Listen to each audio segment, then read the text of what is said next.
Hey everyone, welcome back to the first Class Lacrosse podcast. I'm Deemer Class and joined as always by my co-host Matt Dunn. Today we are excited to welcome one of the top offensive minds in the game, Jim Mitchell. Coach has been the offensive coordinator at Princeton since 2020, orchestrating 3 of the top 7 scoring offenses in program history, including a record-setting 2022 team that made it back to the Final Four. Coach has mentored some of the greatest offensive players in Princeton history in a short term, with the likes of all-time points leader Michael Sowers and single-season gold leader Coulter Mackesy. Prior to his time at Princeton, Coach was the 2019 head coach of the Bellarmine Knights and the offensive coordinator for 4 years prior at Rutgers. He had stints at Bellarmine as the defensive coordinator, Duke, Roanoke, and Goucher prior, as well as a PLL season with the Cannons.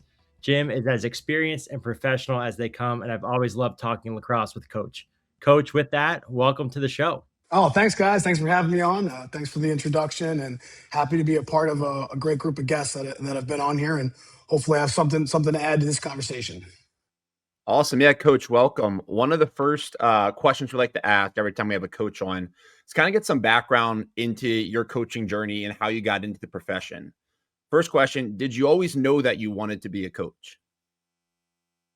I think deep down, I think I did. My mom was an English teacher, public school English teacher for 36 years. So I think that was a sort of part of my life, is just being around schools. And in the summer, we'd go to her school and we'd run rampant over campus and playing all the different sports. And so just being involved with that life all the time and being into sports from a young age. My parents always supported everything. I played pretty much almost every sport I could growing up. And then in college, playing lacrosse, and I was a captain on my team. So I was serious about it. And then all of a sudden it comes time to find a job, and all I could really think of is just sports. So, what's a good job for sports, and never really figured that out because I had an opportunity to be a grad assistant at Goucher College, one of the teams that were in our league. I went to St. Mary's College, small Division III school in Southern Maryland. So Kyle Hannon gave me an opportunity there as a grad assistant. So I was like, hey, I think coaching is something I might be interested in. It's certainly, I spend most of my time thinking about sports and working out and game planning, all that. So why not give it a shot? So, did that for a couple of years. And I think, first of all, the first year, it's always interesting when you see the other side. I think as a player, you always have a ton of ideas, and you're with your guys in the apartment after the game. And, you think maybe something could be done a different way. And then all of a sudden when you're on the other side, things really change, because it's not just about you, it's about everybody all the time. So there's always a learning curve there. But after my first year, second year, gained some confidence coaching the defense. So I was responsible for a lot of guys and getting my feet wet recruiting. I really enjoyed that process of trying to find the best players and convince them to come or sell the school. And I just enjoyed that whole process, and essentially never really looked back. So yeah, I guess to answer your question, I think deep down I did. I just wanted to be part of athletics, whatever that was. And there's no better way to be a part of it if you can't play. You guys got to play a little bit longer, keep that jersey on, which would have been the main goal. But a nice alternative has been coaching and being involved with helping grow these players and help transform them as much as possible for a really special time in their life. So yeah, I really haven't looked back, and there really is no plan B. Yeah, and Coach, I saw in college you were a psychology major, and I'm curious, if that was intentional or not. And even if not, what have you tried to apply to coaching over the years, as maybe you've learned more and more about how, that could be impactful in your coaching career? Yeah, I became a psychology major because I enjoyed the subject matter. I liked the classes. I liked the professors I had. I always assumed it'd probably be like econ or a major that can help make you money. But I liked those. I liked the courses. I liked the books I was reading. I had a great guidance counselor in high school who was influential, just a really helpful person and member of the community. So I was intrigued by that. So I thought that might be something that I wanted to do after college. And I shadowed a couple of guidance counselors, and it was just overall probably not the best fit for me, but I still was intrigued by the psychology of it all. And I've always been a curious person. Like I like to hear different perspectives on things, and I've evolved quite a bit myself over time in my approach to coaching or interactions with players and recruiting, and just so I've always been really curious. So I think I'm naturally drawn towards psychology. I wouldn't say I really use it in any way related to the degree, other than just being curious about how things work and how relationships work. And I think you really can't coach everybody exactly the same. I think it would be certainly easier if you could. But I do think that's having that perspective from an early age that people are different and the way people learn is really different. So I've been able to, I guess, have that perspective from day one as a coach. But other than that, nothing too much, nothing too fancy from the science side. I relate a lot to, just being curious as a person. I find myself like one of the cool things now, I'm still playing, but also coaching, trying to figure out a better way to do it all the time. And the fun thing is whenever I listen to a podcast or read a book, I'm always like, how could this apply to what I'm doing? Which is one of my favorite things about being in sports. It's like, I can't figure out, this player or this thing's kind of giving me struggles right now.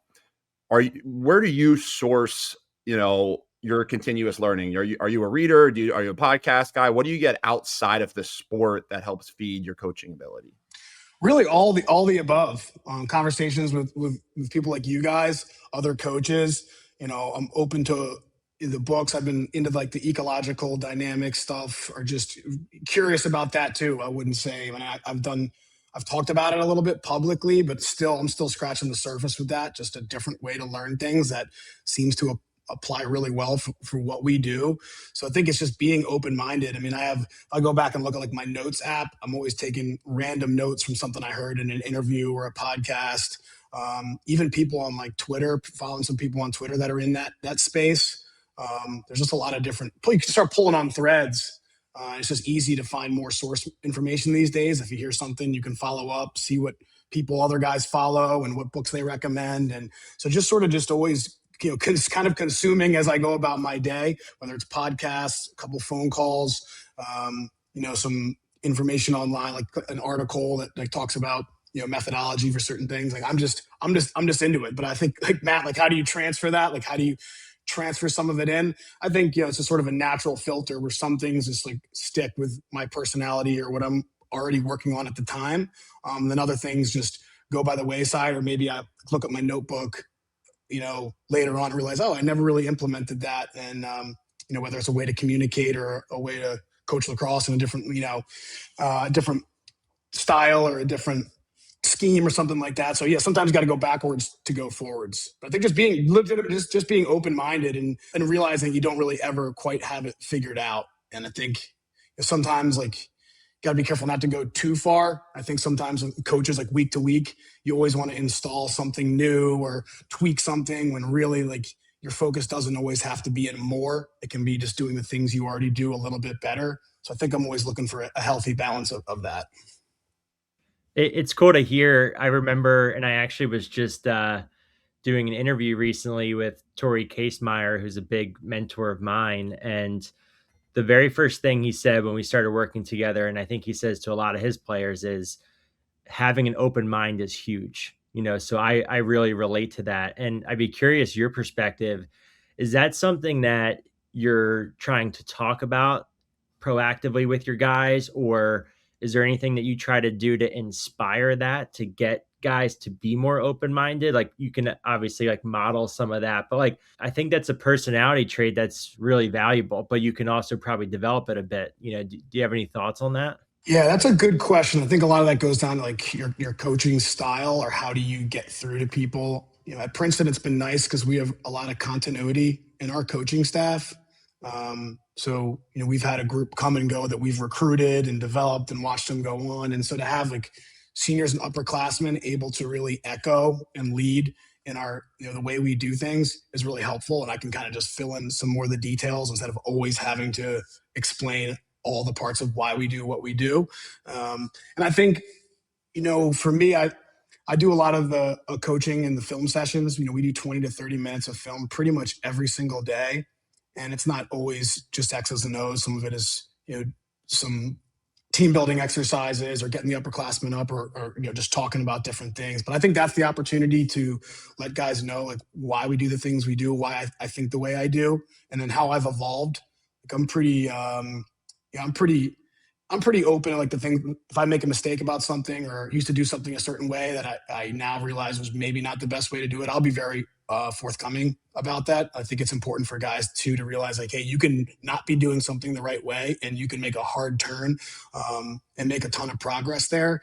So I think like I don't know if that's a great answer to the question, but I think just being open minded myself and like acknowledging the mistakes I've made or how I've benefited from being open minded, hopefully has a trickle down effect. And the way we play offensively, it's not always black and white. Lacrosse isn't always black and white. So you're just trying to be like, we got to steer the ship a little bit more one way, a little bit more the other way. So I think you kind of have to be open minded. Unless you can really, really move the pieces around and do everything with perfection and detail, which is hard to do. So I think sometimes go wrong, and if you're a little bit more open-minded, you can correct them or move in that direction and do what you need to do. I think this serves as a pretty nice transition into something Deemer and I, we both got to see our IMLCA presentation this past year, and in our notes, we had some things we wanted to talk about, but kind of just going a little deeper into, the coaching style of everything's not black and white. You've talked about some principles of offense. We have your connection, deception, possession, dominoes, pick coverage as a few of them. Can you dive a little bit into how those principles kind of build your offensive philosophy and that allows you to navigate this territory of gray versus black and white and build this culture you're talking about? Yeah, the principles are all things that are very obtainable. They're not like being fast or being able to shoot hard. It's all the things that you can really work on. So regardless of where you are in our depth chart, our game plans, like I can sit down and we can cover the areas we can look to improve on in those areas and of those principles. So I think for me, it's like I always go back to that because those are things that everybody can work on. Connectivity, part of that's my job is to make sure I'm putting an environment together that like encourages connectivity and collaboration with our guys and not just me doing everything, running every single drill, running every film session, is really inspiring them to do things. And when they have good ideas or they send me a cool player action they run, I always want to run that and try it because it's best if it comes from them overall. So, like I could get into all the different principles, but the reason why I've decided to use these as principles, again, because they really apply to every single player in the program, so I can meet them where they're at relative to that principle. And then we can get much deeper into the woods with certain techniques, and guys do need, certain help with certain things. But overall, I think these are the principles that guide the ship.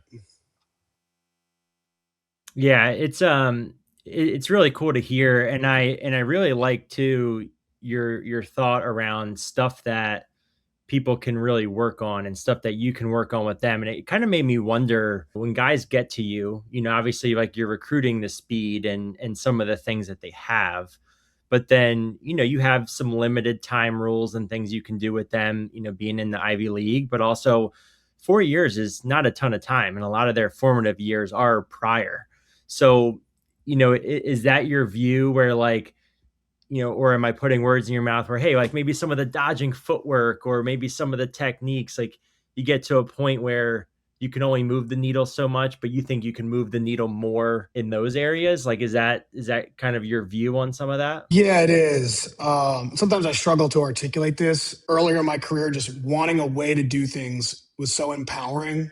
And I always refer back to Duke, and I learned from everybody I worked with, but Duke had just such good ways to do everything. Like when I left there as an assistant coach, I just felt so much more prepared, from a fundamental standpoint. Like these are the fundamentals. This is why they're most important. And then I was able to use those same techniques to like build up a couple generations of guys I've coached. Then as the game evolved and at Bellarmine, I coached a bunch of Canadians that just like, it just seemed like diminishing returns with some of the skill work I was forcing him to do. And then some of the best players in the world are really creative and maybe don't do things exactly the way you teach them. And then maybe not being able to always recruit like the fastest, strongest guys at every stop along the way and sort of having to meet guys where they're at in my expectations. If someone is like an incredibly strong left-handed player, and it would be nice for them to be able to be more functional with their offhand, but to try to win lacrosse games, like there's other things that maybe we need to focus on.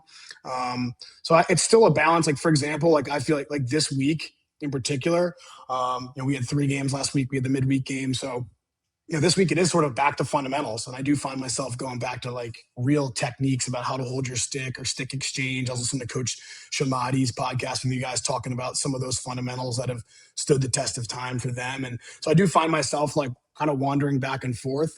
But as far as it goes to skill acceleration, like really accelerating skill development in the short amount of time that we have, I do try to the more the ecological stuff is I try to have drills really represent the environment of the game. So a lot of it, very, very little on air. So you talk about like shooting mechanics, if someone's running at you and you need to shoot the ball, like you can't necessarily use that. You can't grab from that bag that specific overhand shot mechanic and execute it. Like you might have to lean and shoot around them or take one step. And yeah, you're a little bit off balance a little bit, but you're still under 10 yards. So it's still a good shot. And so you just have to self-organize around all these things. And I feel like if you really spend, knowing the limited time we have together, if everything is very like one thing, 1 foot before the other, and then build in the context as you go.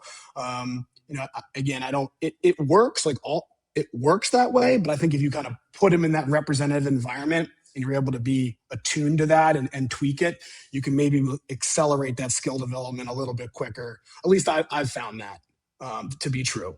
And so I think there's a little bit, we get guys here that are skilled. It doesn't mean their lacrosse IQ is there. It doesn't mean their skills always show up, but we are able to we have a pretty strong baseline with what we get. So I do think, putting them in those environments to try and get those skills to emerge or evolve is a little bit easier. So I don't think it's like a one-stop shop, like do it this way, do it that way. I think it's, again, I said this before, but it's like meeting guys where they're at. Guys like Nate Kabiri are so skilled. So I can teach him how to hold a stick and do certain things, and he needs to shoot overhand more. And yeah, there's a lot of little technique stuff with him, but overall, I want him processing all kinds of reads and seeing his fakes work and moving the goalie and kind of getting past some of the lacrosse 101 stuff. I think you articulated that really well, and I can fully relate, because that's something that I think I've struggled with personally when I knew how to do it. And a lot of these things you're talking about, like, Deemer and I started this business originally, or Deemer started and I joined because we felt like we got such good coaching in college. He had Duke and myself in Maryland. And I was like, that stuff worked. I went there and I was okay. And I did what they told me to do a lot, and I got better, and I really believe in it. Now, to your point, I struggle because I've coached middle schoolers, I coach high school now. And this whole idea of meeting people where they're at and diminishing returns, like, yeah, it's not like on air won't do anything for them. But given the time that we have together, is that the best usage of our time? Probably not for the, the 10 minutes, the 10 to 20 minutes I get 3 days a week at practice with just the defense. Like, that's probably not the best usage of our time.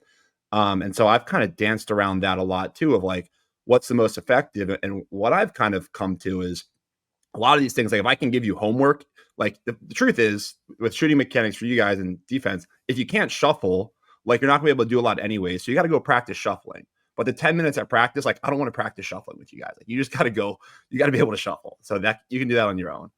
So I know I'm kind of long-winded, but I totally relate. And one question I had was, when you think about your drill design, because you talked about it a little bit at IMLCA, and I think you even used drill design more of like you kind of make up the drills based off, what you want to get and what you're seeing that week and the skills you think the group needs.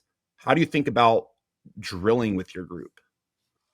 Yeah, it's kind of like that. Like if I'm looking to create more friction, like our quick slides, and it's just too predictable, guys can see it coming, or it's like it's not giving the friction, or it's not the challenge that I'm looking for. You just constrain something. So constrain the space, make it a little bit tighter, have it be more poles. Maybe if you're doing a 4v4 and there's two short sticks, 2 poles, you make it so it's 3 poles and only 1 short stick. So you're getting a little bit more of that friction. So, and then realizing mid drill, being able to sort of change it.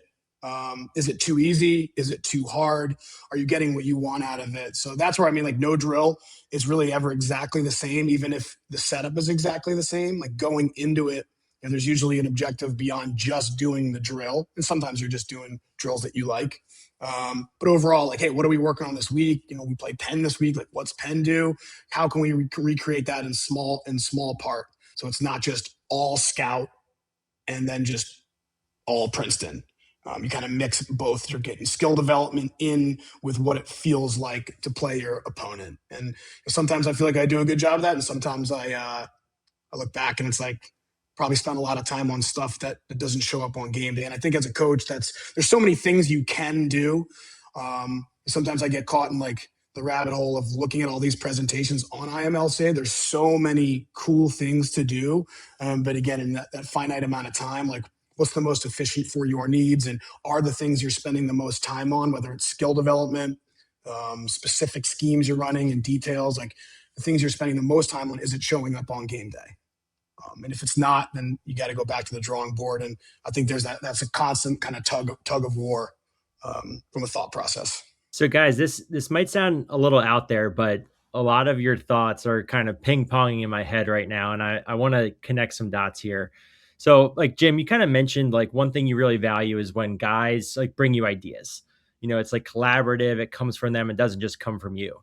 And when Matt, like you're talking about guys doing these things and like best use of time for skills, it kind of makes me think of this thought process of, okay, best use of time, a coach is trying to optimize for XYZ and they're going to train that. But then it leaves the player with this gap of, hey, I got to work on my shooting. I got to work on my dodging. So then what do? They want to go get more skill work. And a lot of times in high school and youth and parents now, it means just signing your son or daughter up for more skill sessions. So session 1, 2, 3, 4, boom.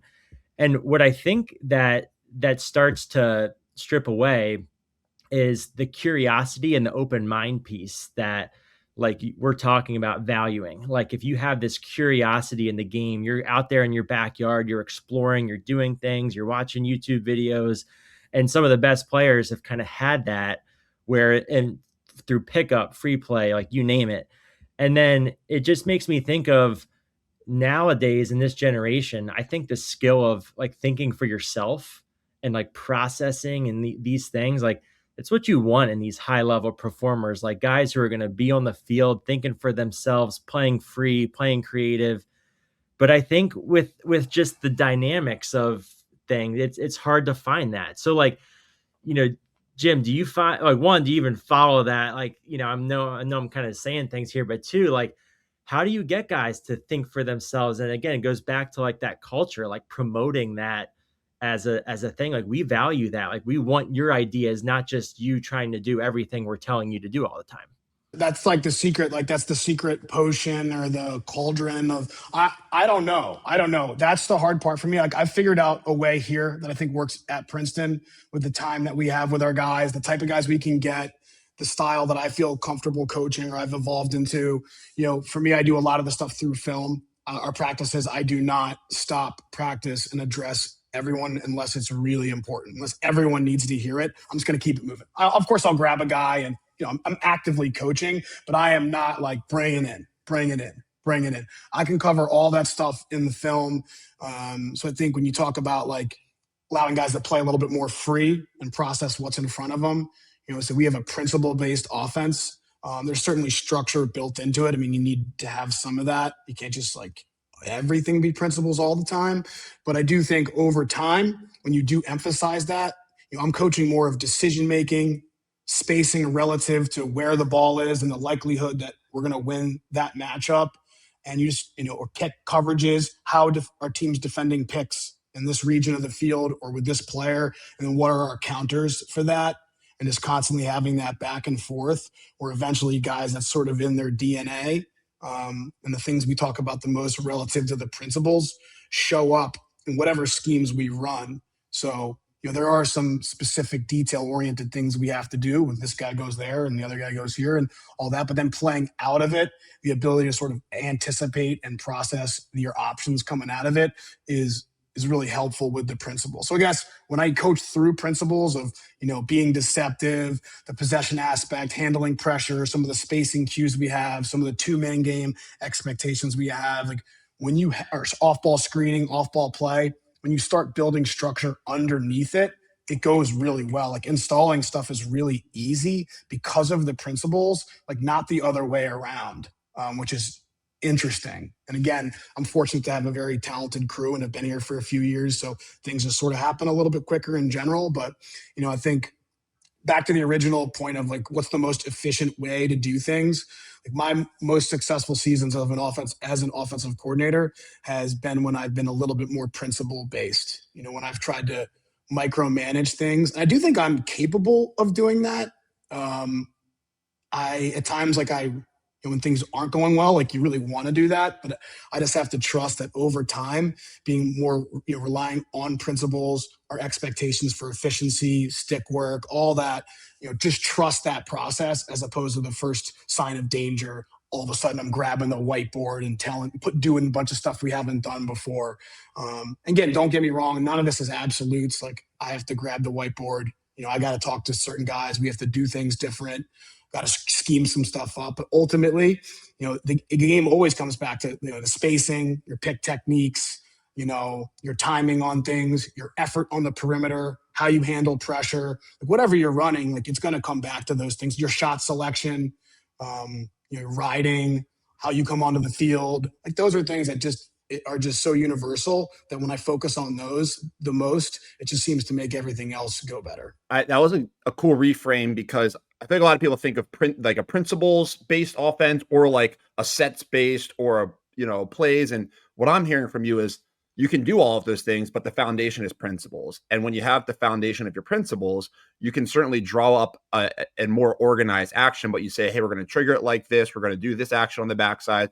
We kind of know how to manipulate the space. Not every play looks the same based off the principles of how you run it. And I'm hearing you talk a little bit about like how you might game plan. And that was a question I had.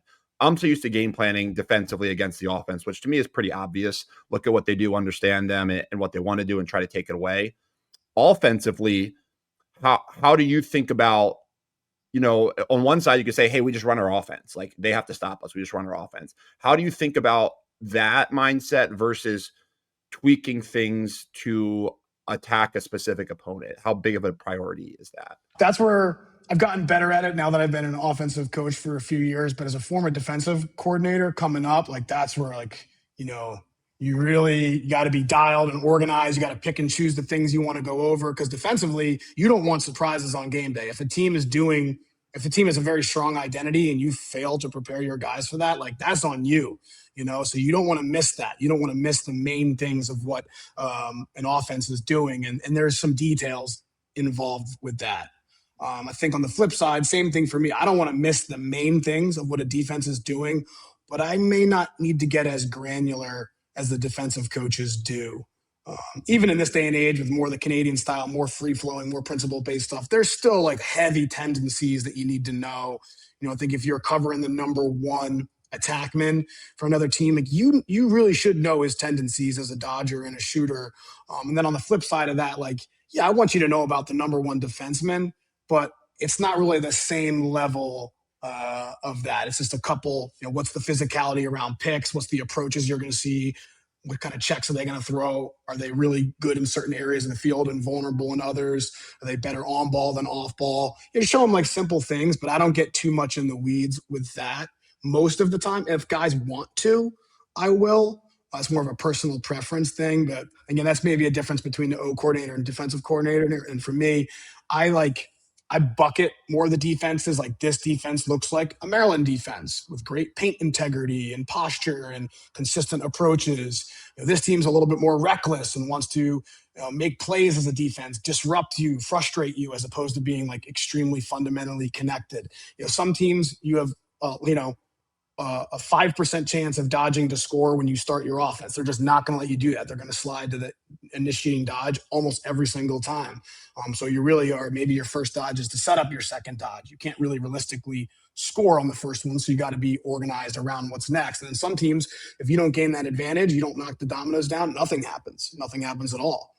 So some teams are really looking to rotate and move and disrupt you through that. And other teams are more conservative, want to keep their matchups or, only want to slide when they have to. And therefore you're shooting, take more shots on the run, more redodging. Some of those defenses can press out to X and take away your ball movement, but then a little bit more vulnerable to the redodges. So there's a little bit of that chess match. So, and again, being here for a few years and having a crew that's familiar with what we do, and we're able to bucket the defenses we see and in general, have some similar focus on on principles relative to that opponent and what they do. You mentioned a few different examples of like watching film there, and obviously your answer, to this next question, might be more through the lens of your principles. But if you were to give advice to a high school player, or a player prepping for the next level, and you were to say, hey, like, here's how you should watch film, or here's things that you should start focusing on. Are there a couple of those, highest value things that you would say, hey, here's like where you should start if you're trying to get better at watching film? I think this sort of fits in with overall principles, but say one, like just the effort on the perimeter and your stick work. Like you're in total control over what you do when you're on the perimeter. Like once you knife into the defense, and there's a lot can happen there. But when you're like moving your feet, shortening passes, setting up your dodge better with like effort on the perimeter, freeing your hands. So I think it's one, just like your perimeter stick work and your effort on the perimeter. That is just 100% within your control. Like take an extra step so your hands are free and move it, as opposed to throwing through the skewer. Like all these little things that are just essentially a decision, not necessarily skill based. And then also handling pressure. A lot of guys like dodge hard to the paint, but if you dodge and hard and you get slid too hard, you need to match your effort getting out that you had going in. So I think a lot of guys, once they get pressure, they try to just sort of make a play. So I think those are two things like really evaluate a lot, because those are things that are really non-negotiables for us. Your effort on the perimeter, your stick work on the perimeter, and then how you handle pressure. You want to be a physical dodger and get to tough spots. Well, if you're denied access, like you need to get out of there with great effort and intention. So I think those are things just watching. And then off ball everything. Even though I coach for a living, I still like just watch the ball. Like, when a TV's on, you just like, where's the ball? And even now it takes a minute to be like, oh, let me actually see what they're running right now. Like, so it's just you watch a lifetime of sports, you watch the NBA growing up and the NFL and all that. You just watch the ball. You don't know. It's not until later on when you understand the intricacies of it, or if you had a coach really beat it into you, whatever sport you're watching, that you start to appreciate that. And in lacrosse, I talk about it with our guys pretty much, certainly every week, if not every day, is the greatest room for improvement is off ball. If everybody has the ball an equal amount of time, you're off ball 84% of the time. 84%. So let's just say 80% of the time. So if you're looking for how you want to improve as a player, like, where's your best bang for buck? 20% with the ball, that's pretty important. Creating advantages is pretty important. But assuming you're not the only one on your team that can do that, you got that 80% there, that whole ocean out there of opportunity for development off the ball. And it's not as easy to get better off the ball, but start by really watching it. Literally just do the little eye on the ball, the big eye off ball, try to get a feel for the spacing and timing of what people are doing. And I think that's a really good way to, if you can have eye discipline at like looking off the ball, even if that means you got to rewind it and intentionally watch it with the ball and then rewind it and watch off the ball. That's how you connect the puzzle pieces. And we all know that. And players know that too. I just think they're just so used to looking at them, evaluating themselves with the ball. Like their day, their success and failure is all like what happens when they had the ball on their stick, when really, again, assuming everything's equal, you're going to be off ball over 80% of the time. So your evaluation of who you are as a player is going to be more because of that than what you do with the ball. I'm so used to, and that's a great answer. I'm so used to just, the defensive side of the ball. And once again, I just think it's easier when you talk about film for defense, because it's like, well, what were they doing? What were you doing? Were you in the right spot off the ball? But the offense, you could say like, well, it wasn't a good time to cut. For defense, it's like, if they cut and you were behind them, you're wrong. So offense, it's a little grayer, but I think your point of just being intentional about watching yourself off the ball. Are you spectating the play, or are you in the play? Then maybe watch Princeton offense off the ball. Do they look like you off the ball? If not, then like, how do you look more like them? Coach, question for you. Like the one thing that popped out right away was you started as a defensive coordinator, then coach the offense. I always think it's so interesting when guys have experience on both sides of the ball. How has your defensive experience from an early point in your coaching career impacted you as a coach now? Oh, it's the best. Especially as a young coach, like I wanted to coach offense, just the situation I was at my first two jobs. I was like, the head coach ran the offense. So like my original ideas were like, oh, what if we did this on offense? Or what if we did more of that? And it's like, you're coaching defense. And I was a two-way middie, and I played football in high school on both sides of the ball. So, defense was it was the best way to start because of the black and white aspect of it. Like you're either right or you're wrong. Technique is so important. You can really focus on approaches and all, like where you're standing off ball and how you're going to slide to this. So you get to make like more black and white decisions. And I think it was good for me as a young coach to be able to instantly hold people more accountable, hold myself accountable with it too. Again, with the football background, I really appreciate like the stop start. You're standing here, you're supposed to be there. That's wrong. Like, what hand is he? He's a lefty. How do we approach lefties? Like, you can really just, you can really accountability is a little bit easier on the defensive end. So I thought that was really beneficial for me growing up as a coach. And I think defensively, like, I learned from Duke, Chris Gabrielli. He was such an effective communicator, and he had such great ways to explain things, and a sense of urgency in practice and accountability and never letting the little things slip. And I really love that. I love being a D coach. I'm much angrier as a D coach, which I mean, for good or bad, you get the boys motivated. It's like if you're young and maybe you don't have it all figured out yet, but you can get the boys going. D is good for that as well, because tremendous effort on the D end doesn't involve as much skill it does on the O end. You can be running, going as hard as you can, but if you're not processing quickly, that can end in some car crashes. Where defensively, if you're bringing an edge to everything you do, like you can have a huge impact just doing that. Where offense is a little more, how we feeling today? How's everybody feeling? A little different vibe. So I think for my mental health, it's probably better for the offense, but I like the gritty D coordinator. I like that too. Oh, but your question, like, how does it help me in my career? Just never having, like, when I got to coach offense, I was an open book. Like, there are things that I had liked that I had seen done and throughout my career, and the things that frustrated me the most as a D coordinator was playing out of things. Okay, we're playing, Maryland's going to run this invert look. The ball's going to kick up and over, and they're going to dodge down the alley, and then they're going to, like, just play out of it. And then when your guys are looking at you, you're like, well, where do we want to slide? It's like, I don't know. I don't know where he's going to be. I don't know where Rambo is going to be, So when you just have to play, that's when the coach, you're just relying on your fundamental principles and your guys' ability to be connected to each other, not necessarily like what you said. So I thought there was that, like, really ingrained in me, is I thought I was pretty good at stopping the thing or neutralizing the things teams did most.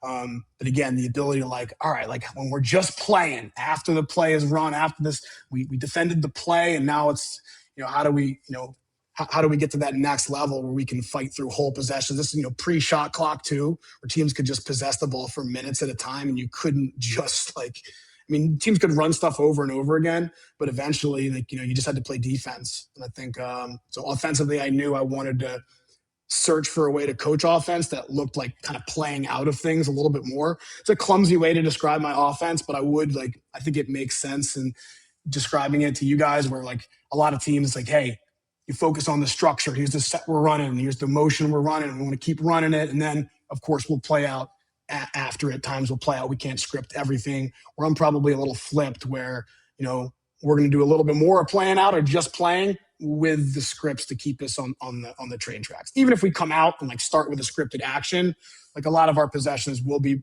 probably more through principles than just following the directions on the whiteboard.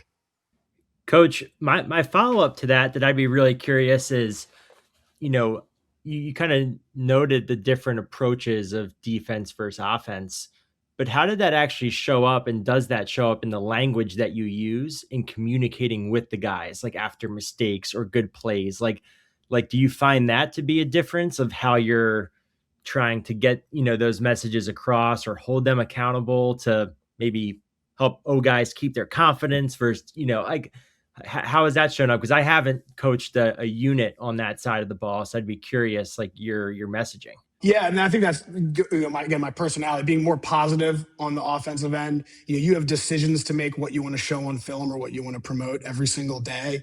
And I do find, I hope my players would feel the same way if you ask them. Like I do. Again, they probably don't know because I'm the only college coach they've had, but I really do try to emphasize the positive. Like, if guys are doing positive things in practice, like, I want to promote that. I want to I want that to be contagious. Like, coach liked this clip, or, I scored and through this principle, and I'm getting recognized for that, like the positive reinforcement, the positive momentum from that, as opposed to being like, this sucked, that sucked, crappy pick, bad shot. And sometimes you got to do that. So like, I can't ignore the things that are holding us back, but I very rarely like just show someone throwing the ball away to be like, yeah, your stick sucks. Like, if it has to be said, it has to be said. But ultimately, I think being productive in your film environment, and like you're speaking essentially to the whole team with the clips you show or don't show. So just trying to be more positive minded, even if you do have to address certain things, just making sure most of the messaging is things we want to do more of, as opposed to just never do this or that. So I think on the D end, again, that's a little bit harder to do. If you gave up a goal, it's not necessarily positive. It's not positive, and someone usually screwed something up. And if you don't address it, then where's the accountability? Where on offense, there's just so much more gray area involved, and you can sort of choose how you communicate about that gray area, maybe a little bit more than the stuff on the D end. I have a question, kind of popped to mind, but I see it a lot, and I feel like I wonder how much you emphasize it with your guys, and it's around dodging angles. I feel like defensively, approaches are talked about all the time, and they mean a million different things. Some people, it's just approach is just what they call on-ball defense in a drill. But, I think in reality, approaching, transitioning from off-ball to on-ball defense, and to do approach as well, you need both of those components of you working off the ball back to on the ball with moving targets and who you're approaching and where they're on the field. Like, approaches are extremely dynamic, but you hear defensive coaches and players, they all heard approaches. Now, offensively, I think the inverse of the approach really is kind of your dodging angle and setting up your dodge and what you're doing before, going from an off-ball position to on-ball, probably on the perimeter to attack somebody. I see at the high school level, that's something that not a lot of players work on their dodge, but they don't work on setting up the dodging angle.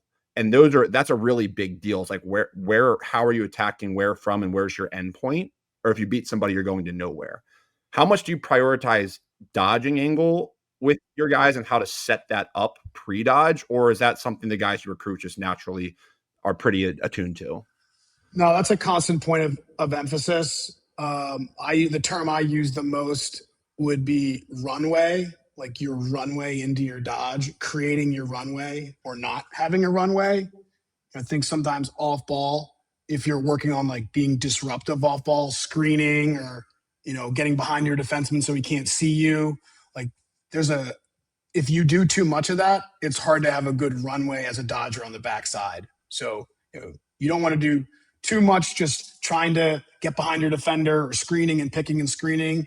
If you do too much of that, you're not available for ball movement, or you're catching it on your heels when you get out. Or if you just get huge and big behind on the backside and get completely out of the play at all, well, then your defender can sit in and multitask. You can kind of deter the dodger, cover up inside, and be able to get out to you. So it's like constant balance there off the ball of you being able to catch the ball with a good runway into what's next. So when you receive the ball, you have a nice buffer to dodge, but also to be able to read the help behind it. So you don't want to dodge blind. Like when you catch the ball on the backside, like if you can't see through the guy approaching you to what's behind it, it's a little, that's a little reckless. So again, it's that constant balance, and that's where film comes. Some of our guys that are really fast, advantages are going to happen really quick. Is it a short stick matchup? He's probably going to win.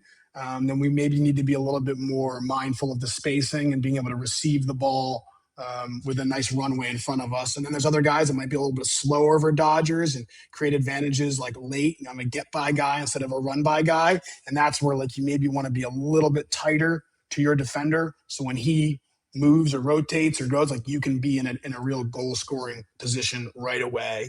So that's just a constant balance. That's probably where I spend a ton of my time, is that because you can't just be like huge space everywhere all the time, because you'll miss a lot of opportunities to score goals and step down. But if you continue to get compressed, like defenses throughout possessions always get more and more compressed, because essentially you're just defending. Every offense is trying to get to the same spots to score every offense, no matter what you run, no matter who you have, like it's the same spots. And defensively, like your landmarks are related to those same spots. So whatever you're doing offensively or defensively, you're trying to access certain locations offensively and you're trying to deny them defensively. And the ways to do that are a bunch of different ways to do it, but essentially that's like everybody's goal. So I think it's that constant conversation of what space is available to us on the perimeter. Like, is this team always packing it in? Therefore, like we can sort of choose what we want to do on the perimeter and be able to step in and close when we need to.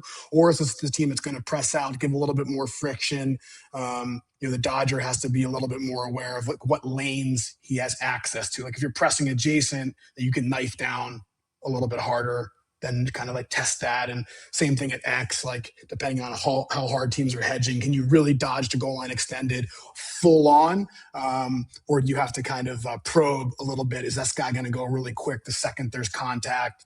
And so I think that's probably where, when it comes to like really staying in tune, game day, what it's going to look like, those are things we talk about a lot.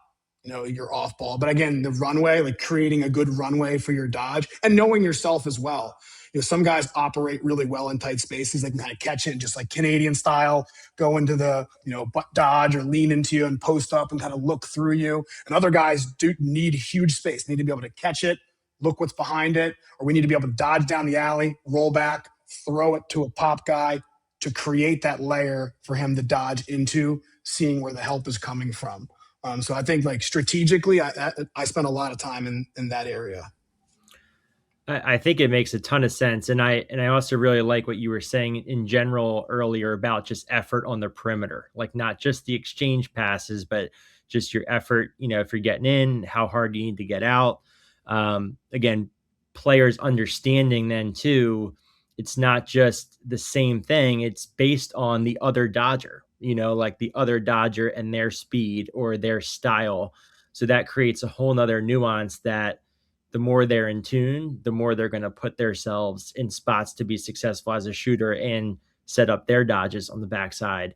I just, when you hear it, it just more and more gives me this affirmation of more time needs to be spent connecting the dots between the individual skill and how it applies to the defense and how it applies to your teammates. If you're doing too much of it in an isolated thing, there's like these years that go by in skill development where you're not thinking about the full picture. And then if you get to college and you can't connect those dots the first 2 years, it's going to probably be pretty hard to play as a junior or senior. Yeah, that's a good way to put it. I mean, we want to be good at lacrosse, not just good at like individual skills, like the actual sport itself, which is a never-ending blend of skills and decision-making. So the most progress we can make there in the short amount of time we have, the better off, we're going to be. And that, again, it's a constant battle. Again, it's maybe not as fun to like look at off ball all the time, or, having the ball in your stick is fun. It feels the best. It's the easiest to practice. But in the end, again, the game is not just you with the ball. So the quicker you can start processing that and training and designing your methodology around that reality, I think is helpful. Not to deviate too much here, but that just reminds me or brings up a point that we talk about a lot, where I do think that's where, like, when people try to make the case for multiple sports, especially at an early age, you get so many different exposures in different environments. You learn how to read some of that playing with other people, and it might look different, but I mean, the motions of a basketball offense are going to look pretty similar, like get out of the way if the guy driving. And if the girl driving gets doubled, the looks on the perimeter, and same thing defensively. And I think it's hard to articulate that sometimes, but when you talk about just being able, all the stuff you talked about, Coach, it's really hard to just like teach that skill. Like, oh, he's driving in here, you got to get here for the runway, but you feel out like that matchup versus this opportunity to attack. And to me, that's like what all the guys I know that I play with pro and played with at Maryland that were good at that stuff, they at least until 9th or 10th grade were pretty good at another sport or two. Yeah. I heard, listening to your podcast with Coach Sonati, you guys were talking about basketball for a while, and you were mentioning just when you play basketball, the amount of reps you get of like rotating, stealing space, anticipating. Like there's nowhere to hide on the basketball court. Like you have no choice but to be part of that like living, breathing organism of the defense and the offense and the flow of it. In lacrosse, you may or may not be exposed to that at the high school level, or basketball, like you just are. If you're coached at all in basketball or play at all in kind of a system towards high school, like you're just going to be doing that. Same thing with hockey. And that is another one of the things with box lacrosse. Like we all know why box lacrosse players are more skilled, but that's another version. There's nowhere to hide. Like you are just participating all the time in the actions going around you and processing all kinds of little things. And that's why the Canadians have such good stick protection, because they can just adjust their bodies and their eye. They don't think about it. They just have to do it because you can't get to spots without friction. Where in field lacrosse, if you're really fast in high school, you can just sort of free your hands whenever you want and avoid a lot of that stuff and still be pretty successful. Where in box, like you can't just outrun everybody all the time. You got to get in. You got to find other ways to do things offensively and defensively. So I think that applies as well. But yeah, guys that play multiple sports, it's just so different. If you haven't done it, I know as coaches, we're real hypocrites with the multi-sport thing. I don't really have a major solution to that, because we're like, play multiple sports. And it's like, well, he's not with his team in fall ball, or, I don't know. And it's tough because you got to be out there to be seen. And there's a lot of good in the club lacrosse world. But yeah, when you hear kids say, hey, I'm going to quit football or basketball to focus on lacrosse, that's the worst. That's impossible. And when you're in high school, you can't get better. It doesn't make up for it. Like whatever extra work you're doing on your own or shooting sessions you're going to every Tuesday night is not going to make up for your season on the basketball court of like learning and experiencing all those things that will come back into your game in college. And so, yeah, that always kind of breaks my heart when I hear that, because nobody gets better. Like the end game, you don't win from quitting the other sports. You kind of, it actually like makes the challenge even greater for your ability to adapt to the college game most of the time. Yeah, I mean, it makes me even think of the Big Ten basketball player of the year on Michigan that just won the championship. Like they were talking about him really not playing organized hoops much at all growing up, and then went to junior college and then found his way to Michigan. And I think it ties back to, everyone's a little different. Everyone comes with different upbringings, and like people have to make the decisions that, fit best for them. There's probably times where, hey, it maybe does make sense to go from 3 sports to 2 sports. I remember doing that as a junior, but I do feel like I learned so many of those basketball lessons in my like formative years that I could translate that. But just because you play multiple sports isn't going to make you a great lacrosse player either. Like you still have to be doing the things on the field, but I do think there's just so much that you can't jam in the skill sessions that kids are naturally doing, and you can't create all those different drills to replicate every instinctual situation that might come up. Yeah, no doubt. Coach, Owen Fisher. Owen Fisher was my guy at Loyola Blakefield, and his senior year, the guys were like, hey, this guy has, he hasn't played lacrosse the last few years. He's on the basketball team, wants to come out and play lacrosse. And we're like, okay. Comes out, and we put him at D midi, and we're like, he's pretty good. He's also 6'2", 200 pounds, and moves well. And now he's at Princeton after, a few steps in PGing and all of that. And he's a guy that I think is the perfect example of, had some lacrosse foundation, but was just a really good basketball player and picked up things so quickly. Just one of those examples I think of a guy that, kind of represents the stuff we're talking about. Definitely. He has great instincts, great compete level, humble. When you play basketball at that level, like some of the lacrosse guys you can kind of hide away from the real world a little bit. But if you play football at a big school or basketball at a school or play AAU and go to those tournaments, like you realize like you are not one of the best athletes out there, and you are going to have to find your role and work really hard. And so I think that's another thing. Playing other sports is very humbling, because there are a lot of lacrosse players who are very good athletes and maybe could play other sports at some level of college, but there's not a ton of lacrosse guys that can play basketball or football at that high Division I level. And when you see someone that can, Like it's humbling. It's humbling. And I think those guys, like we have 3 of our top 4 D middies played high school basketball at a pretty high level, and it shows up every day in practice and definitely game day as well. So, Coach, you've coached a lot of great players over the years. You got that PLL experience coaching with the Cannons. I would love to hear, what's a skill or one skill that separates good players at the college level from great players? I'd say, there's a lot of little things, but I'd say the ability to continue to add deception to your game, making this simple, like making the complicated look simple. Like again, I said it in my IMLC. I talked about it a lot. Like everything you add deception to makes it better. So if you're setting a screen, and if you kind of make it look like you're not, and then you set it, like it's more likely to work.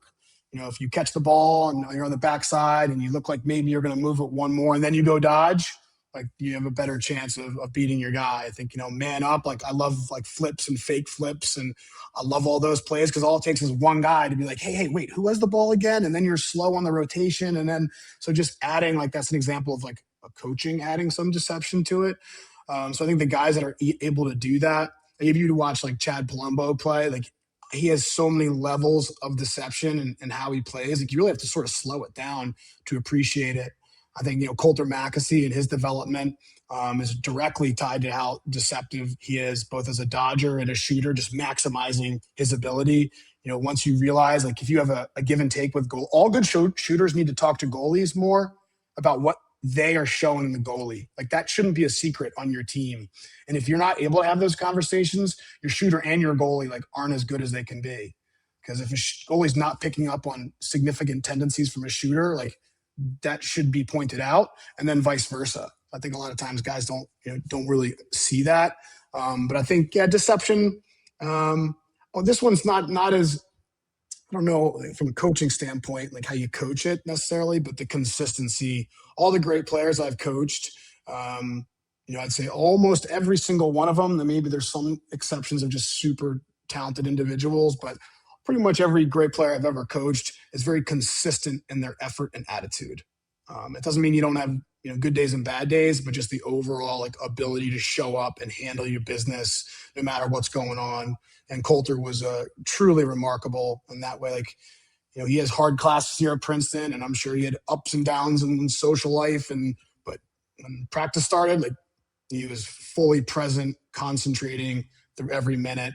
A lot of guys, like how people do drills is also like who they are. Like if you're doing a simple stick work drill, like the guy, like Sam English, who's in the pros now, every single drill was as serious to him as like the 6-on-6 ones versus ones. He just doesn't have cheap reps, like never goes casual when we're practicing. After practice, we need some time and room in and whatever, take your helmet off or whatever. But if it's part of practice, the reps are extremely dialed. And I think you really see that. And that was something that really was noticeable with me with the pros, where you don't practice that much. But the reps we did have, like guys are really, really dialed. So I think that the ability to be consistent, to mentally be consistent, to be able to sort of be present all the time in practice. And again, how do you develop that? And maybe some of it is just ingrained, or this is something I like to promote. I always talk about that about Coulter. Yeah, he can shoot the ball lefty and he's athletic and all those things, but his consistency is what made him special. His consistency is why he's the all-time leading goal scorer at Princeton, not any one skill that he has. Coach, a lot of coaches listen to this podcast for professional development. They want to learn from coaches like yourself, and selfishly, that's why Deemer and I like to do this, is we love to learn from you. What is some of the best coaching advice that you've ever gotten? And, or if you could give a young coach that's looking to build a career in college coaching, what is some advice that you would give? Oh, that's a really good one. I think I've had so much good advice over the years. Just going back to like my high school football team, as simple as it sounds, the sign we touched on the way out, our big slogan was hard work wins. And like, that's just like, there's really no way around it. We talk about like ecological dynamics or different ways of coaching. There's no like shortcuts. You have to really focus on on just putting in the work, honestly. And sometimes that you feel lost and you don't know what you're doing. And then sometimes you win a couple games and you feel like you've cracked a code, and then you're always humbled again. And so that sort of back and forth, that's always going to happen. That's healthy. I talk about the PLL. My first year in the PLL, we inherited the one in Cannon's team that had lost like 10 straight games or something. And we ended up being pretty good and offensively really successful statistically. And then I went into year two, like, confident. I didn't have like the what's going to happen. Is the guys we're going to get along? Are they going to respond? Do I know what I'm doing? It's like, yeah, I think so. We like our guys. I like what we do. And the second year was harder than the first. And there's a lot of different reasons why, but it was like, yes, some of the things that worked out year one didn't work out year two. And so, all right, back to the drawing board. So I think that's part of it. Like, that's healthy. The struggle is healthy. And it is going to take hard work. Like, even if you get lucky in your career and, you end up at a great coaching spot and you have a great personality and the players respond to you, like, you still have to learn all the lessons. If you played pro at a really high level and you're so gifted, like, you still have to figure out like how to communicate to your third midfield line, like how they can work up to the second. You still have to sort of figure out all those things at once. And that just takes time. I'm in my 40s now and I'm still trying to figure out the best way to do everything.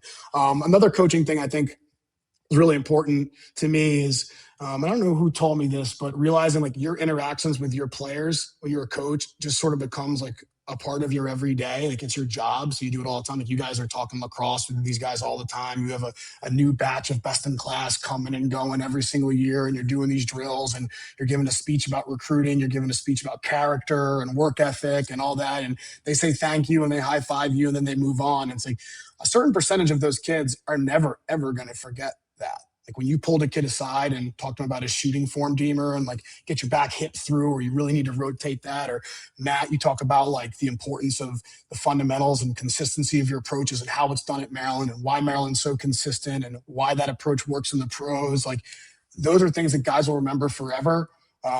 And then in the college game too, like, sometimes I'm like, hey, I got to meet with this guy. Like, he's just turning the ball over too much. He's driving me nuts. Like, we got to talk. We got to get through this. We got to sit down. Like, that could be, to me, it's like, I'm just doing my job. I just want to win the game this weekend and be a little bit more clean in our stick work or whatever. Meanwhile, that person, like, that could be like an extremely impactful conversation in that person's life. Because I look back at some moments in my life where coaches were very proactive with me or demanded things from me. And I'm sure if I asked that coach, they'd be like, what? Or who's that? Who's that, Mitchell? Like, I don't who's that? Yeah. But to me, like, I still hear some of those voices in my head. So just realizing, and then when you have kids, like, I got 2 young kids, 7 and 4, like, that becomes very clear. The things you say and do like matter. Like, they'll hold you accountable on something you said weeks ago, or you say you're really hard on them and they're instantly emotional kids. And you realize, like, yeah, the guys that you really get on sometimes in practice, they might not cry when you get on them, but you can negatively impact the people around you. Like, your messaging does get through maybe more than it shows sometimes. I think I just like recognizing that position of power or influence you have as a coach and being mindful of the tone and the method of which you communicate things and making sure in the end it's productive. You want be accountability, but you want guys to know it's coming from a good place, because it does have impact. And then as far as career and being ambitious, the best way to get to where you want to go is to do your absolute best where you're at. I mean, it's just that simple. Like, if you're a volunteer assistant, be the best volunteer assistant you can possibly be. You got to help wherever you are. Like, your head coach is your path. Help your head coach as much as possible. Be the best version of themselves in recruiting or what they need to support, their endeavors. Like, you just got to be there every step of the way. You can't be like, some people like act as if you have the job you want. Like, I get when people say that, if you want to be on Wall Street, like, you should probably read the Wall Street Journal and have a couple suits ready to go, that type of thing. And so I think coaching, if you want to be the defensive coordinator at Maryland, you probably want to live your life like Jesse Bernhardt. But overall, but wherever you're at is your job responsibility. So if you're the goalie coach, you're the face-off coach, if you're the box coach, like, fully embrace that role and do the absolute best, because that next step on the ladder, when people are asking about you, it's going to be what you did in that moment, what you did to help that team, that coaching staff in that moment. So I think a lot of us like want to get to that next step when realizing your value is always exactly where you are currently at.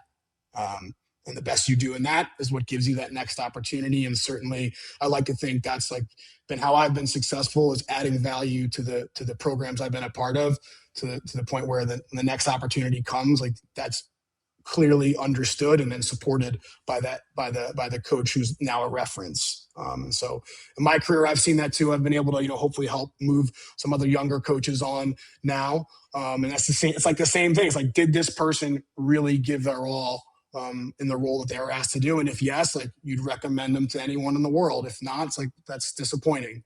So I think any coach, you can get caught up in, I deserve this, or this guy doesn't do that. It's like, none of that stuff really matters. It just matters what you can control.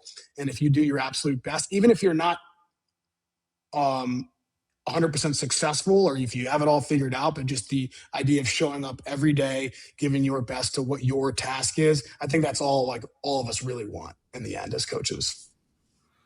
Coach, quick follow-up on that. And those were all awesome. Like, I'm excited to listen to that back and dive in more. But what do you define as like your absolute best versus the bare minimum, or like just enough, versus like what actually would separate a coach in that volunteer role or that assistant role that would make someone be like, hey, like that person is going above and beyond? I mean, so our assistant coach, Casey Dowd, just had he and his wife had their first kid, Cooper Dowd, 2 days ago. So shout out to Coach Dowd. But so he's, he's our face-off coach, right? So technically that's like that's his number one responsibility. That's why he's here, to help our face-off unit. And obviously, coach, we need all the help we can get with all of our guys. But yeah, that's generally his responsibility, is to, in the recruiting process and skill development and game management and strategy, like that's his responsibility. So, first and foremost, he goes above and beyond. He's a technically very gifted as a face-off coach and a face-off athlete. But not only that, he'll use all his resources. He'll talk to other guys he respects in the business constantly about techniques and prospects and what they need to work on, or how their attitude is, and all those things. So even though he has the eye, he does the stats, he stats their matchups, knows how well this guy did against this guy in high school and in club. So he knows all that stuff, and then goes above and beyond and still asks other experts in the field their opinion, and then also applies a lot of that same stuff to riding and clearing, an area that he also helps with, and offensively, like if we're preparing for preparing for Cornell, and he sees like a nice action that Richmond ran against it, like he's going to point that out to me and be like, hey, you think we could do that? Or a cool subbing play, a cool way to set a subbing pick. He'll show me that and say, hey, with McMeekin, and I think he can be pretty good in this spot. So it's like doing your job really well, and then just a little extra. So when you go into games or you make critical decisions in recruiting, like you feel great about it, not just like, well, this should work. It's like, no, we really did all the things we need to do to make a professional decision that we think is in our best interests. And that's where, again, Casey, he does his job. He does all the extra that makes you feel great about him on staff and then our level of preparation going into games. And I could say that about like many coaches, but I think that's a really good example that I get to see every day. Casey's a great, Casey comes to a lot of our events and works them. And to your point, like he's so helpful. And when there's a lot of gray area and we're sometimes running around, and he's just the guy that I feel like, hey, Casey, can you do this? Yeah, no problem. He'll do like a midfield training, and he's great at it. And hey, what do you need? He's a what do you need guy, and he's always like, yeah, no problem. And that just came to mind because I think it's just a core trait of one who he is. But to Deemer's question of how can I be more helpful? How can I do this better? And I'm not trying to game something. I'm just trying to embody that trait. And you don't need to be an expert to do that either. I think sometimes it's like, oh, I don't really know if I have like the best goalie drills. I know you said you need a goalie guy. Like I only know a couple. It's like, just be helpful. Like if like it feels, you don't have to have it all figured out to be helpful. And things like, don't be shy as a young coach, put yourself in those environments, let people know you're willing to help. And again, just having as many positive interactions with people as you can. Yeah, well, Coach, we really appreciate your time. This was awesome. And, we are grateful for the friendship and the support, and Learned a lot from you today. So we're excited to keep following along, and thanks for joining us. Well, thank you guys so much. I've learned so much from knowing you guys, competing against you guys, attending your events that are great. And so keep up the good work, promoting the sport, and having these people on that I continue to learn from. So I look forward to keeping in touch with both of you throughout the rest of the spring. Thanks, Coach. Good luck the rest of the way. Thanks, fellas.